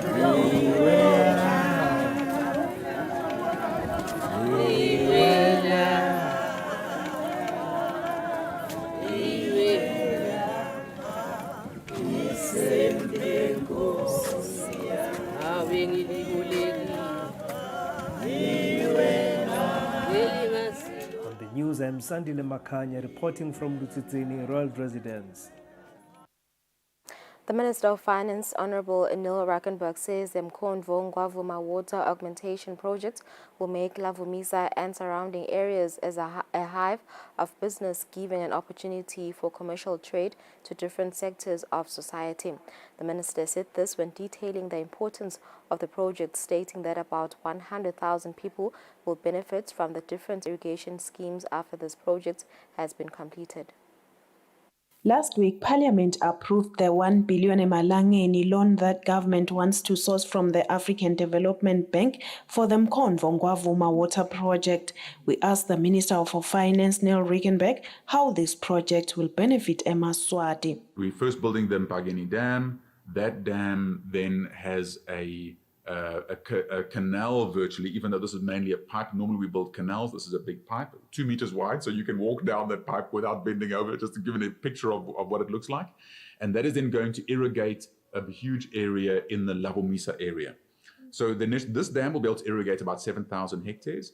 In time, we're going to build another dam, Runiam Kitini, which is now in a different escarpment. So we'll have to go under the mountain with a tunnel under Hlatikulu so that we can put the water into the river that flows into the Mpageni Dam and support. That'll then take the irrigation up to about 25,000 hectares in the Lavomisa area. Lavomisa area has got probably the best soils in this country. It's our most poverty-stricken area in the country, and the benefits that are going to flow to those people are really going to be massive. The job creation, the numbers are showing us that about 100,000 people are going to benefit from this scheme. Not the construction, the ultimate irrigation schemes that will be taking place down there. industry. We're going to make sure that whatever's happening down there has got a possibility of agro-processing industry, industrial zones, even in time a new city coming up in that area. The upcoming Mkonvongwavuma project is designed to benefit over 100,000 eMaswati, covering a total area of 30,000 hectares.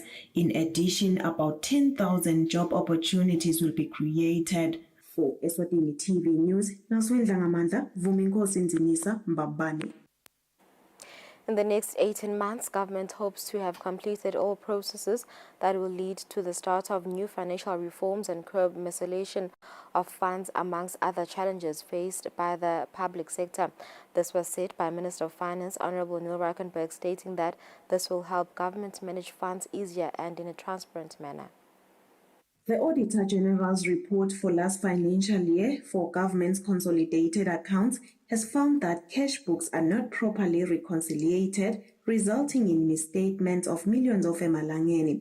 Non-submission of accounts for audits is another challenge. We asked the Minister for Finance, Neil Rakenberg, on what is being done to ensure fiscal discipline in ministries. Our financial system is old and does need fixing. And so most of the issues raised when it comes to the Ministry of Finance and Treasury are definitely more misalignments than actually corruption or anything like that. If it's anyway corruption, we deal with it very, very quickly because we try and root that out very, very fast within. But so what we are doing as a Ministry of Finance, we are putting in an integrated financial management system, what we refer to as IFMAS. We've identified our partner to handhold us and assist us through this, being the Rwanda Corporation company, which is based in Rwanda, and they'll be doing it with us as Eswatini. We have it budgeted for, the MOU was signed, the agreement has now been signed, and we're kicking off. And so we're really hoping within 18 months that this will all be neatened up, tidied up, and our set of accounts should look very different going forward from that point on.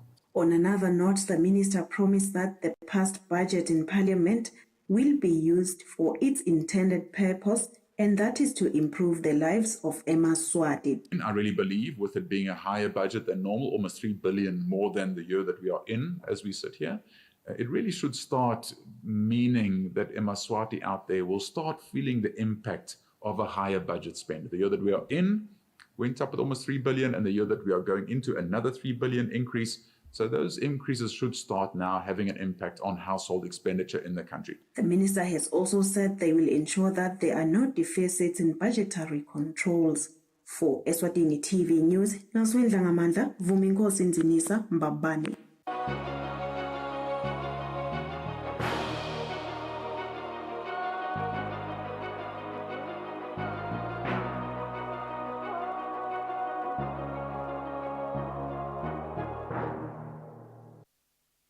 In international news, Israeli forces left Al-Shifa hospital in Gaza City on Monday after a 2-week operation, leaving a wasteland of destroyed buildings and Palestinian bodies scattered in the dirt. The Israeli military said it had killed or detained hundreds of Hamas militants in the hospital area, seized weaponry and intelligence documents, lost 2 soldiers in fighting, but sought to prevent harm to civilians, patients or medics. A 2-week siege at Gaza's largest hospital draws to a close. Israel's army pulled out of the Al-Shifa compound on Monday. The IDF claims it killed over 200 militants and detained hundreds of others. The precise military operation, described as the most successful in the war so far, was launched after Israeli intelligence showed senior Hamas operatives were using the facility. We found lots of weapons and various communication devices hidden within the walls and the ceiling. We found many weapons, sniper rifles, pistols, and a lot of ammunition. Israel's army previously raided the Al-Shifa compound back in November. Since then, the hospital had largely ceased to function. According to the UN's health agency, the latest raid killed over 20 patients and put the lives of dozens of others at risk. As you can see, the destruction is far and wide in the Shifa compound. A large number of people were killed. The evacuation of the sick is ongoing. They let in a very small amount of food that was not enough. We were 150 patients and 50 members of the medical staff. Food was not sufficient at all. No treatment, no medicine, nothing. And bombing for 24 hours that didn't stop. While Israel claims Hamas uses civilian infrastructure like hospitals for military purposes, critics accuse the IDF of going after ordinary Gazans by bringing the enclave's already decrepit health sector to its knees.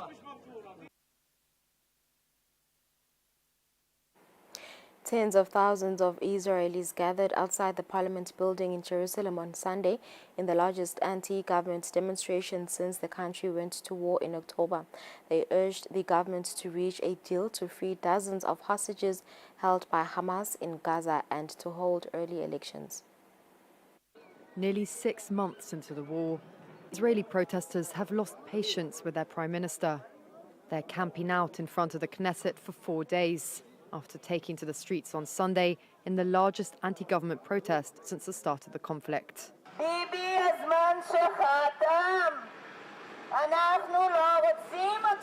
I'm doing what I've been doing for the last 4 months. I'm asking politely to Mr. Netanyahu to go away. We cannot imagine him not being replaced because he's driving us to the abyss. If good leaders or a new coalition is not taking over, we are doomed. After putting up a united front following October 7th, cracks in Israeli society are re-emerging. Benjamin Netanyahu has not delivered on his promises of destroying Hamas and bringing all the hostages home. Some 100 Israelis and the remains of 30 others are believed to still be detained. Many hostages' families had refrained from publicly denouncing the Prime Minister and the attack's aftermath, but now believe time is running out and are calling for a ceasefire. I'm in favor of a comprehensive deal, not just a humanitarian deal and stop at that. I'm in favor of a deal that will free everyone, a deal in stages. I'm happy for those who were released, yet my heart is broken that her daughter was murdered and her body is still in Gaza, and we're unable to bring her home to be buried in Israel. Netanyahu is also facing a series of corruption charges which are slowly making their way through the courts. And protesters say his decisions appear to be focused on political survival over the national interest. Unless his government falls apart sooner, Netanyahu won't face elections until spring of 2026. Though Russia has made no major gains on the Ukrainian front line since February, its forces are keeping up the pressure with the avowed aim of seizing more territory. Last year, the Ukrainians found their attempts to liberate more of the occupied lands steamed by Russian-built fortifications, but hoping for swift victories, they hadn't really built an equivalent on their side. About 20 kilometers from the front line, huge works are underway. We've moved from offensive operations to defensive, and when you're defending, you've got to be prepared. So we're getting our defenses ready. We've got mines, barbed wire, dragon's teeth, concrete capsules, and anti-tank ditches being dug. It's a whole system. The Ukrainian government is spending €500 million on constructing 3 lines of defense, at least, along the 2,000-kilometer front line as fast as possible. The military are building the first line of defense themselves, but further back, as here, countless construction firms are suddenly engaged in a whole new kind of work. Colonel Voloshin has come to inspect their progress. The lines that are a bit further from the front are entrusted to regional governments. They do some work themselves and also hire civilian contractors. We keep an eye on how they're building this system. Today, he seems satisfied. But questions are being asked as to why all this wasn't already put in place long ago.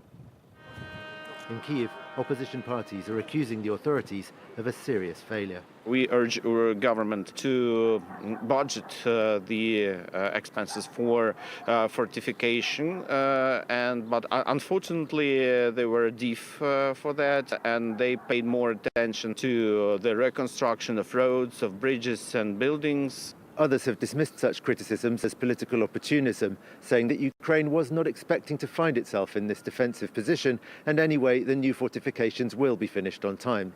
The test will probably come in the early summer, when the country fears a new Russian push to take more of its territory. French investigators have found and identified the bones of a toddler whose disappearance last summer in a tiny village in the French Alps shocked the nation, the prosecutor had said on Sunday.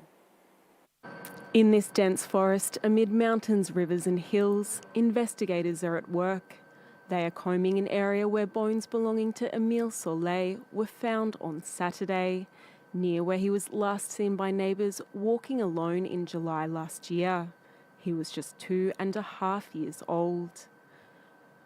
A woman found a skull while hiking and notified police. It was then flown by helicopter to a scientific lab and confirmed through genetic testing.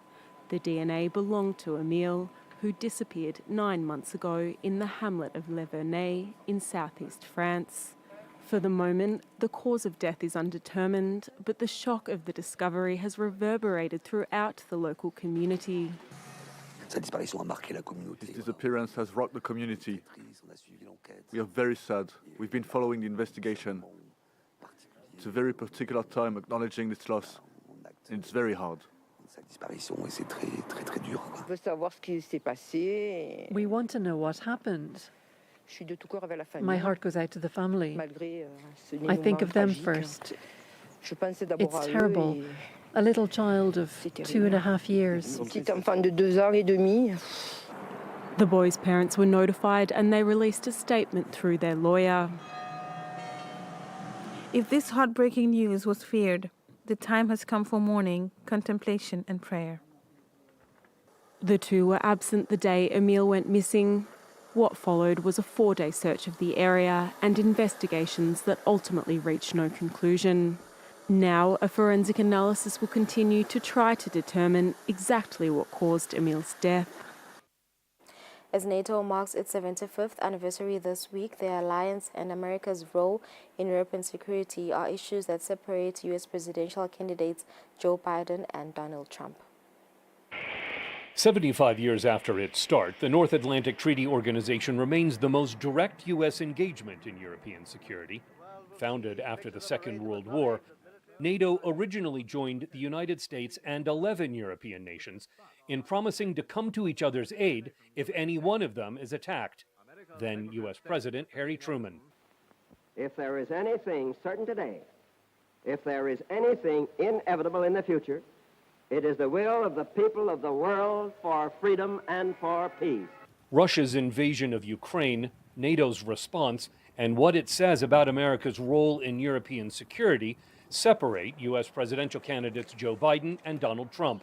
When he was president, Trump told NATO leaders they were not paying enough for their own protection. The one that benefits really the least is the United States. We benefit the least. We're helping Europe. Europe unites and they go against a common foe. That may or may not be a foe. Can't tell you that. But there are other foes out there also. 5 years later, Trump told a campaign rally in South Carolina that getting tough with NATO members worked. NATO was busted until I came along. I said, everybody's going to pay. They said, well, if we don't pay, are you still going to protect us? I said, absolutely not. They couldn't believe the answer. And everybody, you never saw more money pour in. NATO has grown since the Trump administration. Sweden and Finland joined the alliance in the last year or so, in its biggest expansion since the fall of the Soviet Union allowed Eastern European countries to join NATO.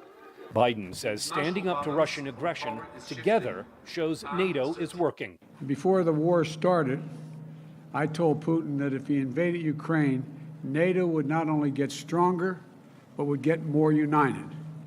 And he would see democracies in the world stand up and oppose his aggression and defend the rules-based order.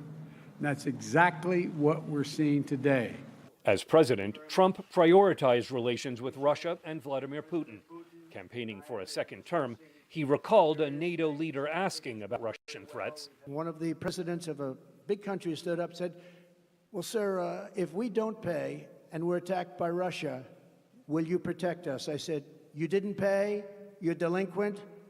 He said, yes, let's say that happened. No, I would not protect you. In fact, I would encourage them to do whatever the hell they want. Biden says that approach to European security is dangerous for America. A former Republican president tells Putin, quote, do whatever the hell you want. That's a quote. A former president actually said that bowing down to a Russian leader, I think it's outrageous, it's dangerous, and it's unacceptable. Trump told the conservative British television network GB News that he backs NATO if everyone pays their fair share. If they play fair, if they start to play fair, America's there. Yes, 100%, 100%. Thank you. Biden says NATO is stronger and more united than ever and is central to the foreign policy goals of his re-election campaign. Turks dealt President Tayyip Erdogan and his party their biggest electoral blow on Sunday in a nationwide local vote that reasserted the opposition as a political force and reinforced Istanbul Mayor Ekrem İmamoğlu as the president's chief rival. It's seen as a major setback for Turkey's president. The ruling AK party of Recep Tayyip Erdogan failed to regain control of major cities and suffered losses elsewhere in local elections on Sunday. The stunning defeat comes less than a year after he secured the presidency for a third term. Erdogan's now promising to introspect after calling the results a turning point. We will open-heartedly analyze the results within our party and make our self-criticism boldly. However, we will not disrespect our nation's decision in any way. We will avoid being stubborn, acting against the national will, and questioning the judgment of our nation. Turkey's president had invested heavily in his party's efforts to retake Istanbul, which he once led. However, despite his best efforts, the city's incumbent mayor was re-elected. Ekrem İmamoğlu of the opposition CHP, now increasingly seen as a challenger to Erdogan. Turkey will be a different Turkey. You have given the opportunity to take the first step towards a Turkey where democracy, freedom, equality, rationality, science, love, and solidarity thrive. Sunday's local elections were viewed as a referendum on Turkey's president and the ruling party. But confidence in Erdogan's government has been waning over its handling of the economy and its failure to tackle rampant inflation. The outcome will undoubtedly re-energize Turkey's opposition as it seeks to draw Recep Tayyip Erdogan's grip on power to a close. Tens of thousands of people have fled Ecuador in the last several months amid an unprecedented surge in gang violence. Rising crime, along with lack of economic opportunities, have more Ecuadorians setting their sights on a better life in the United States. Corely Sanchez was first caught in Ecuador's gang violence as a child. Her father worked as a hitman for Los Lagartos, a gang founded in prisons in the city of Guayaquil. One of his enemies shot her. Here, here, and back here, and that was when I was 5 years old. I lost a lot of blood. Her father's role in the gang later destroyed her family entirely. Corely's brother was recruited into rival gang Los Choneros, who are linked to Mexico's Sinaloa drug cartel. 2 years ago, when her brother was just 17, the Choneros ordered him to murder his own father. My brother's gang said that they'd kill him if he didn't kill my father himself. But they ended up killing my brother too, his own gang. Sanchez left Ecuador with her best friend, who closed the store she owned because she couldn't afford extortion payments the gangs demanded. They'll soon cross into Panama and head for the United States. They hope to escape discrimination and threats they faced as transgender women. Both are from Guayaquil, where gangs fight for control of drug trafficking routes through the city's ports. Ecuador's murder rate has tripled in the last 2 years. Coming from a country which not so long ago was one of the most peaceful countries in the Americas, this has meant a huge trauma for Ecuadorians who totally did not expect this. Now, many are leaving. Authorities in Panama counted more than 57,000 Ecuadorians crossing from here in Colombia in 2023, a 95% increase from the year before. This family of 9 left Ecuador because they struggled to earn money there.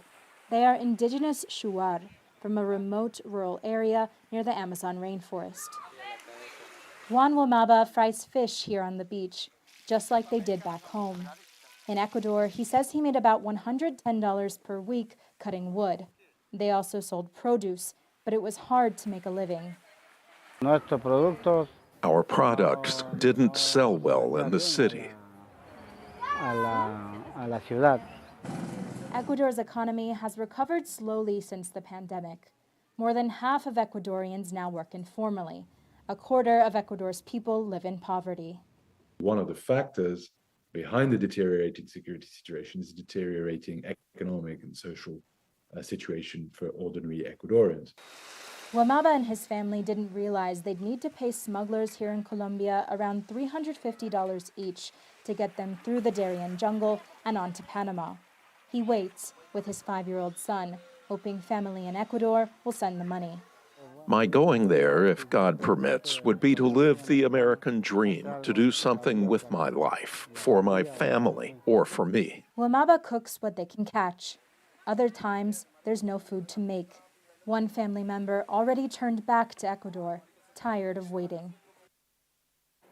Germany is set to join the global cannabis revolution on Monday, with the law coming into effect legalizing recreational use of the drug. It is the first big European country to legalize the possession and consumption of small amounts of the drug by adults, and one of only 2 among the G7 group of leading world powers, with Canada. Taking one of the most liberal legal stances on cannabis in Europe, Germany now joins Malta and Luxembourg, which legalized recreational use in recent years.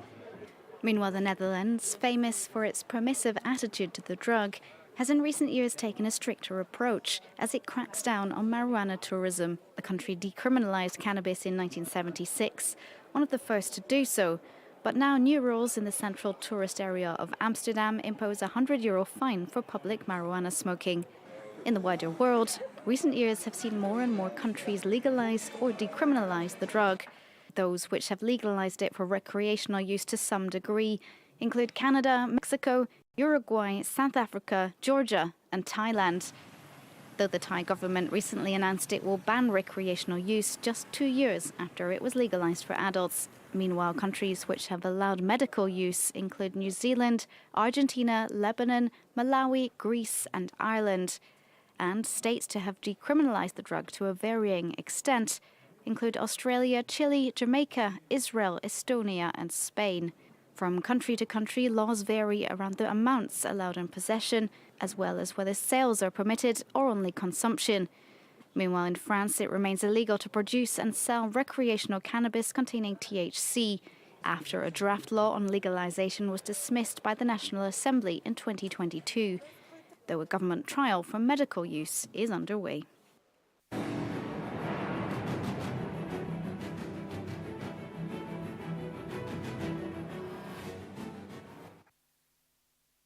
In our sports news, the Eswatini Olympic and Commonwealth Games Association Chief Executive Officer Maxwell Chile says the association will be ushering out the current Olympic scholarship holders and welcome a new general of athletes to be scholarship. Chile says the majority of those to be considered are fortunately winning different awards at the 2023 Eswatini Sports Council Sports Awards.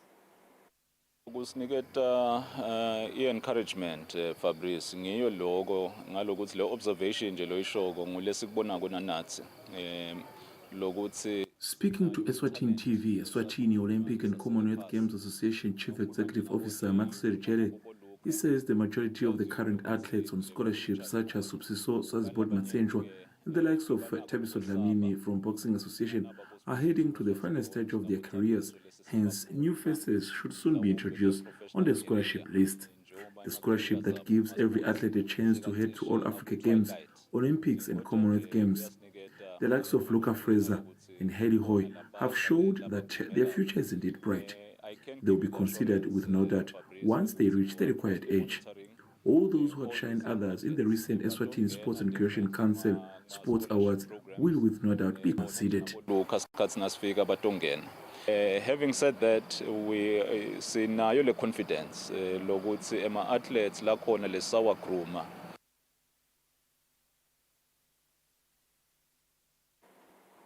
"25 minutes before 8 o'clock, we've come to the end of our bulletin. Thank you for staying with us. Let's take a break. We'll be back shortly.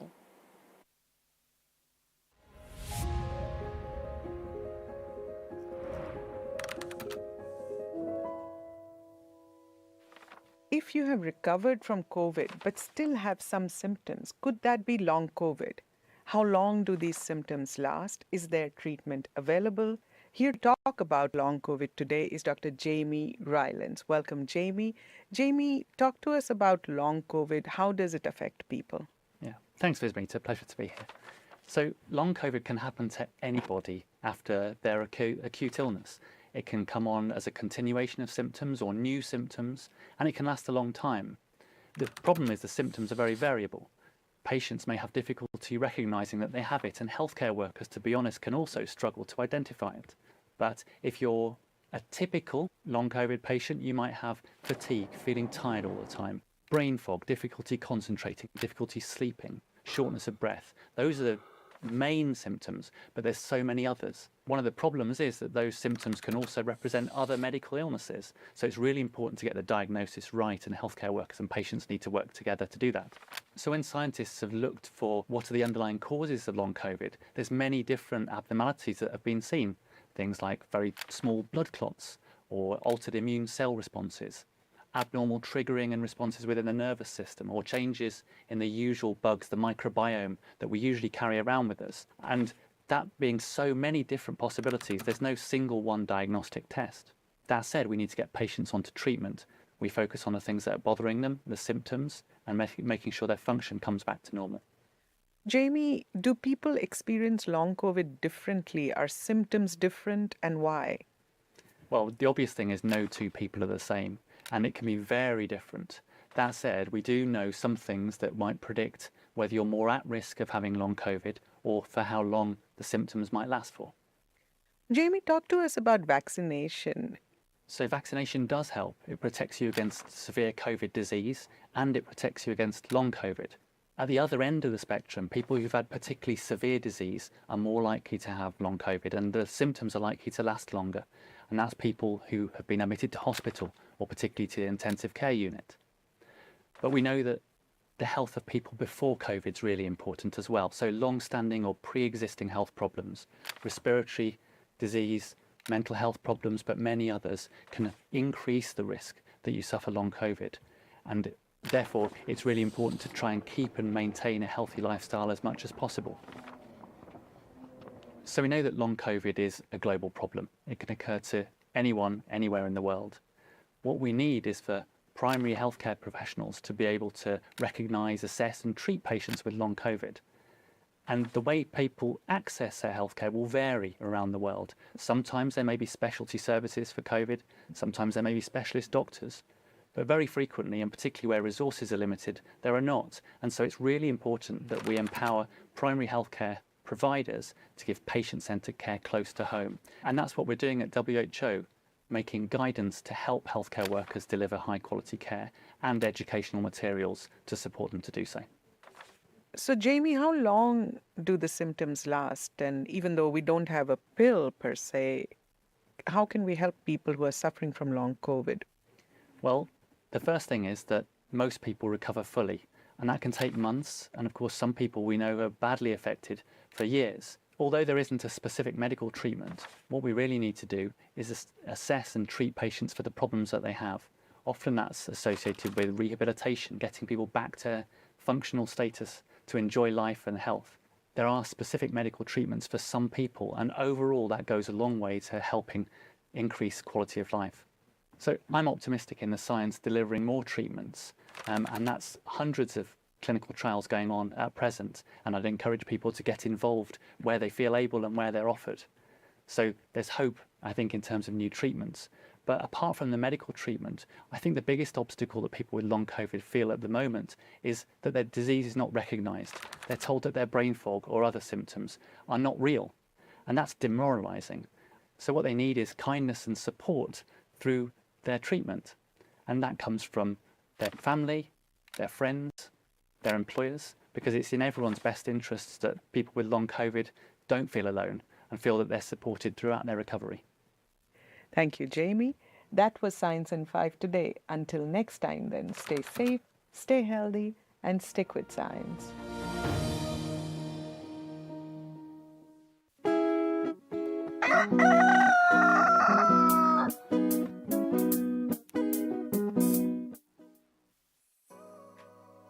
renewal of TV licenses for 2024 is now open. Here is a quick reminder. A viewer's TV license costs 180 emalangeni per device. Other accessories such as decoders and set-top box cost 50 emalangeni per device. For traders and repairers, TV license costs 300 emalangeni per business area.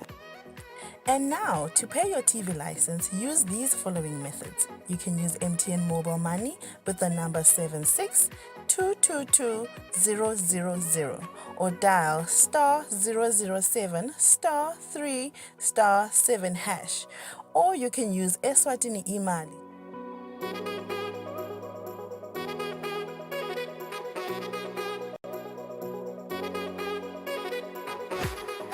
And you can pay our TV license at any post office in the country. Another option is you can use any NetBank branch using our TV license account number 119900430037. Don't forget, when paying for your viewer's TV license, reference with your PIN at all times. And when paying for a retailer TV license, reference with your TIN at all times. For more information, call us on 7802-4543 or 34050163 or 34020879. And you can send us a WhatsApp message on 762222000. Be sure to catch Business Watch every Wednesday between 2 p.m. to 3 p.m., where we feature the latest updates on business news, market trends, and exclusive interviews with industry leaders, as well as insights on emerging small and medium enterprises in the commercial sector. Business Watch, your business leader.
Will artificial intelligence take your job?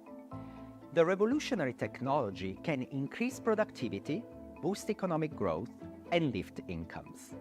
But it may also threaten employment and widen inequality.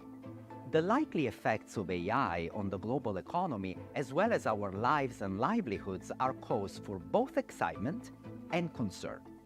Let's start with how it's reshaping work.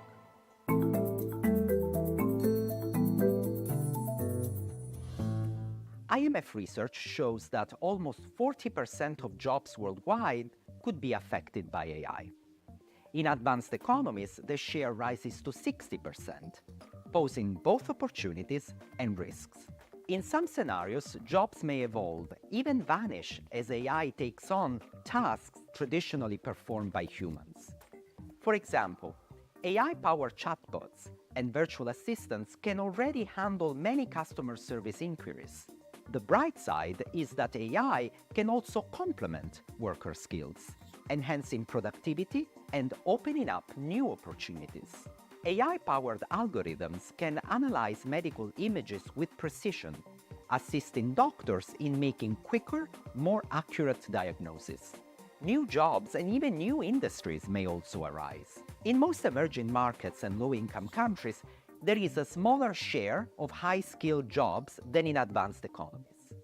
So they will likely be less affected and will face fewer immediate disruptions from AI. At the same time, many of these countries don't have the infrastructure or skilled workforces needed to harness the benefits of AI. This could worsen inequality among nations. AI could also affect income and wealth inequality within countries. Workers who can harness AI may see pay gains or greater productivity, while those who can't may fall behind. Younger workers may find it easier to exploit opportunities, while older workers could struggle to adapt.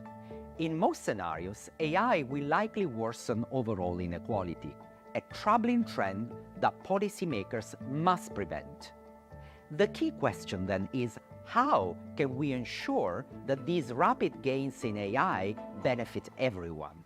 To help countries craft the right policies, the IMF has developed an AI Preparedness Index that measures readiness in areas like digital infrastructure, human capital and labor market policies, innovation, and regulation.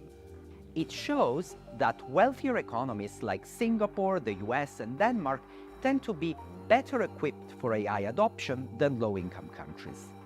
Advanced economies should expand social safety nets, invest in training workers, and prioritize AI innovation and integration. They also need to strengthen regulation to protect people from excessive risks and abuses and build trust in these technologies. Emerging markets and developing economies should lay a strong foundation by investing in digital infrastructure and digital training for workers. Together, we can navigate this revolution with foresight and humanity, ensuring a prosperous, inclusive future for generations to come.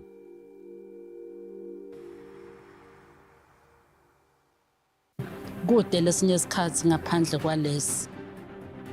Aba research bafunze. Being risky means ukuthi nalokuwa kwayo kulula. Nathi kufuna sende ukukhicita lokusemndeni.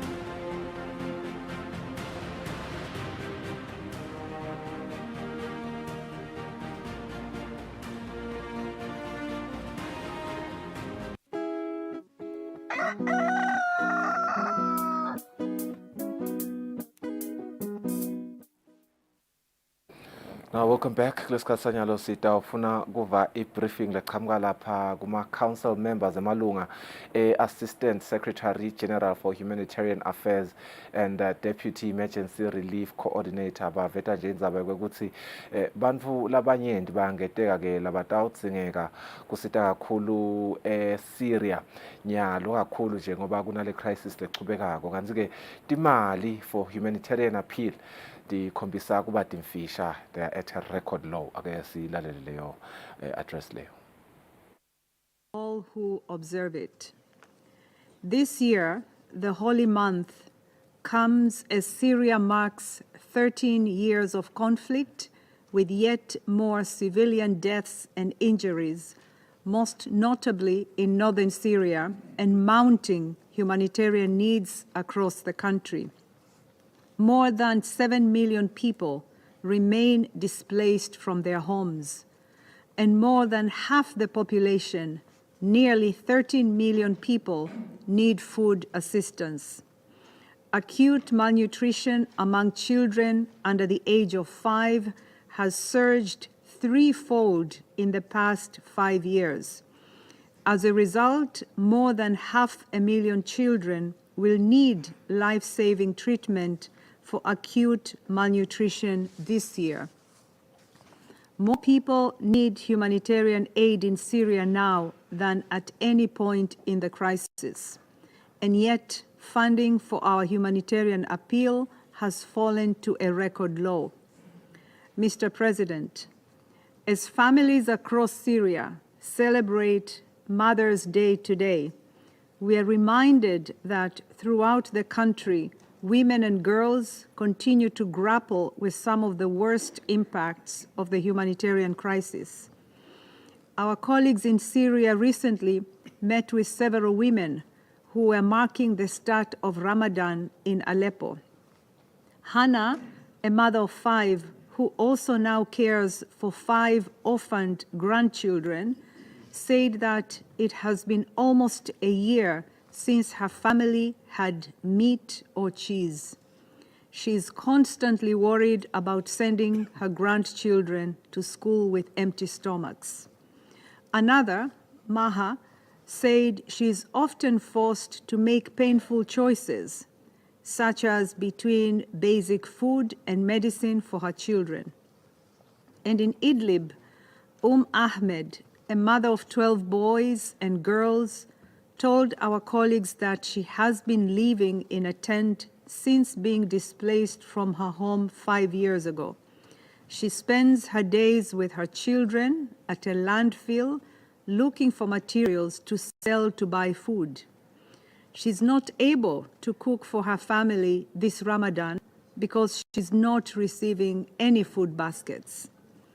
Mr. President, despite the enormous needs, the ability of the humanitarian community to provide assistance is severely limited.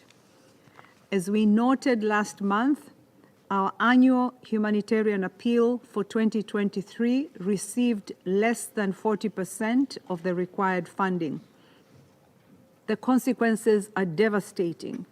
The World Food Programme has been compelled to reduce its emergency food assistance from 3 million to 1 million people per month.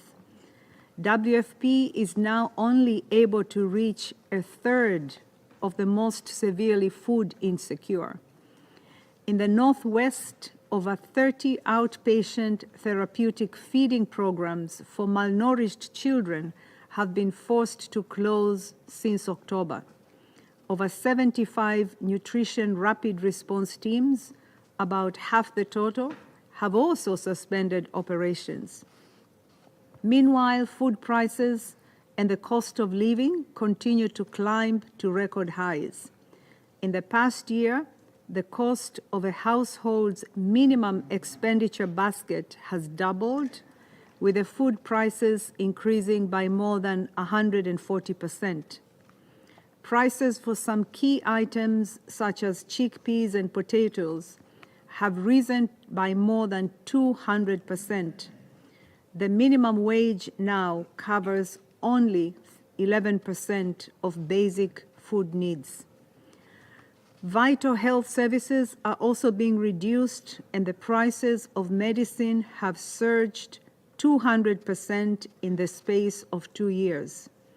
In northwest Syria, 49 health facilities had partially or fully suspended their operations by the end of last year.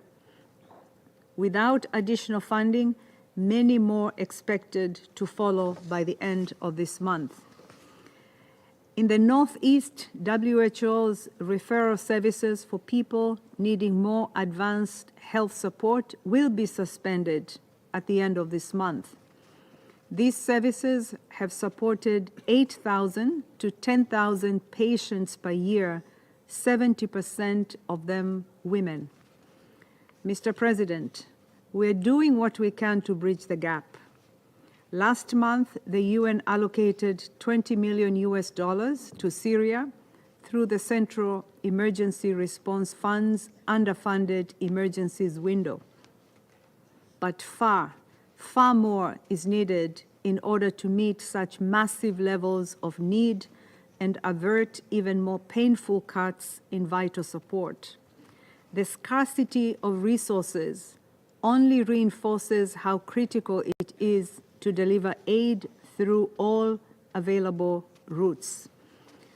For the 4.2 million people in need in northwest Syria, the cross-border response from Turkey continues to play an indispensable role. It allows us to deliver life-saving relief, provide essential protection, health and education services, and conduct regular assessment and monitoring missions to Idlib and northern Aleppo. The expansion of cross-line deliveries throughout Syria, including to the northwest, remains a top priority. Mr. President, our appeals are familiar. As the Secretary General emphasized in his recent statement marking the 13th year of the crisis, we need respect for international humanitarian law. This includes the protection of civilians and civilian infrastructure. We need sustained and unhindered humanitarian access through all modalities, and we urgently need the necessary funding to sustain life-saving assistance and expand early recovery. Once again, we call for renewed and genuine commitment to a political solution to end the conflict, in the hope that next year, the people of Syria will have a peaceful Ramadan with fewer impossible choices to make. Thank you.